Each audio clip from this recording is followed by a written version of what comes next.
Ya, Erwin silakan. Di sini kami akan melakukan percobaan atau mempraktekkan praktikum koloid, yaitu efek tidal dan koagulasi.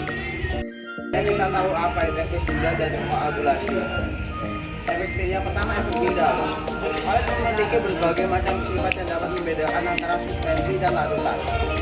Salah satu sifat koloid adalah efek tidal dan koagulasi.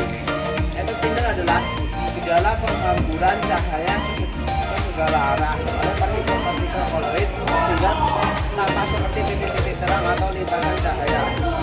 Koagulasi adalah proses pengusalan koloid.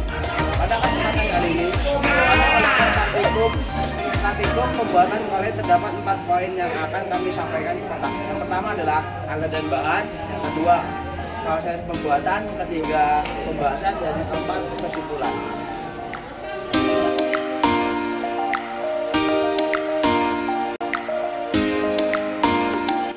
Untuk gelas yang pertama, tuangkan gula ke dalam gelas secukupnya. Lalu tuangkan air ke dalam gelas. Aduk hingga merata.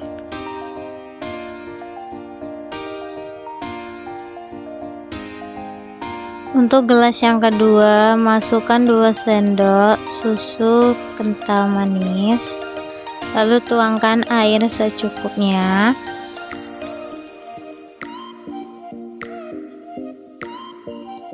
Setelah itu diaduk sampai susu kental manis dan airnya menyatu menjadi satu. Untuk gelas yang ketiga, tuangkan 2 sendok kopi kapal api ke dalam gelas. Lalu masukkan air secukupnya. Kemudian diaduk sampai rata.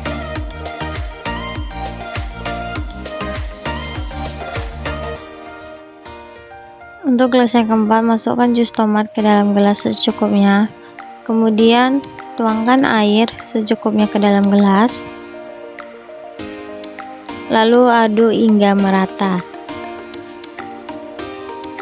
Untuk gelas yang terakhir, tuangkan pasir secukupnya. Lalu tuangkan air ke dalam gelas secukupnya. Aduk hingga merata.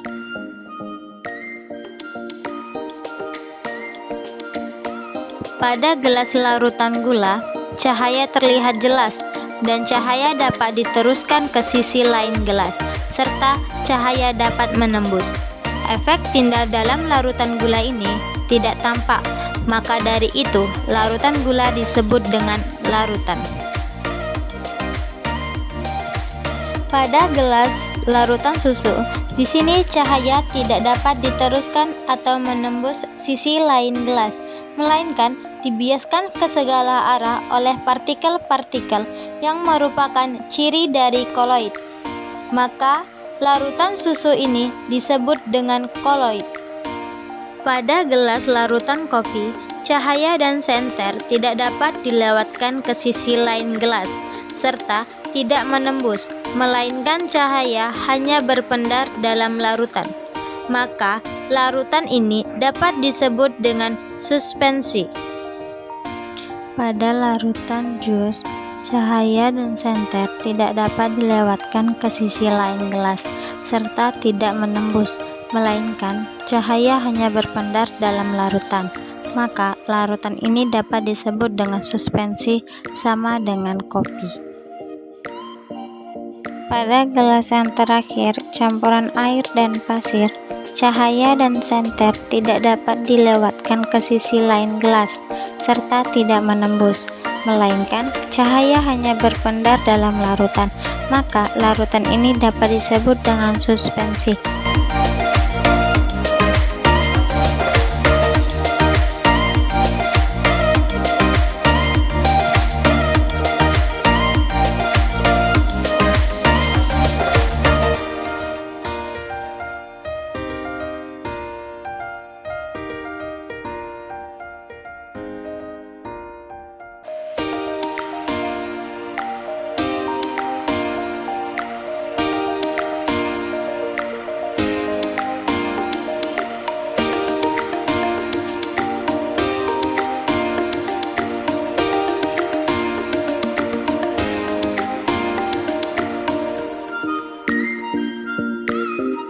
Masukkan 4 gelas air ke dalam wadah.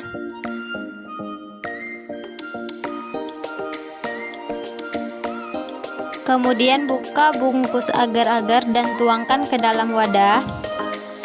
Setelah itu aduk sampai larut. Setelah diaduk, masukkan gula secukupnya, sesuai selera ya. Hidupkan kompornya. Aduk lagi sampai gulanya larut.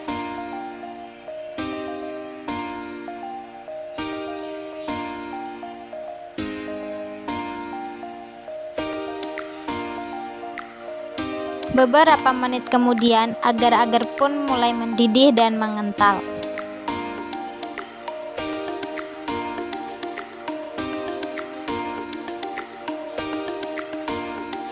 Setelah itu kita tuangkan agar-agar ke dalam wadah yang telah disediakan.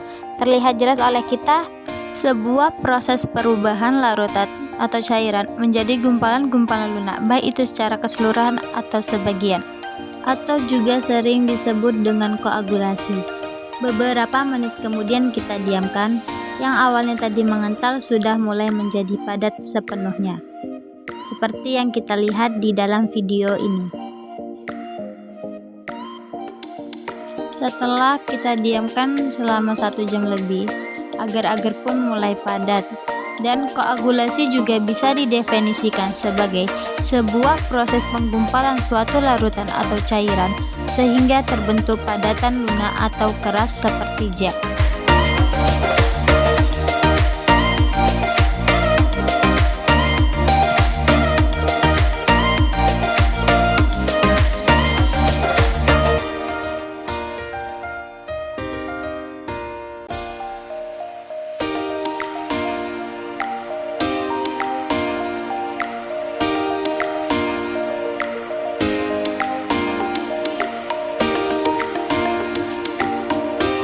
Sekian hasil praktikum yang telah kami lakukan. Kurang dan lebihnya mohon maaf. Wassalamualaikum Warahmatullahi wabarakatuh.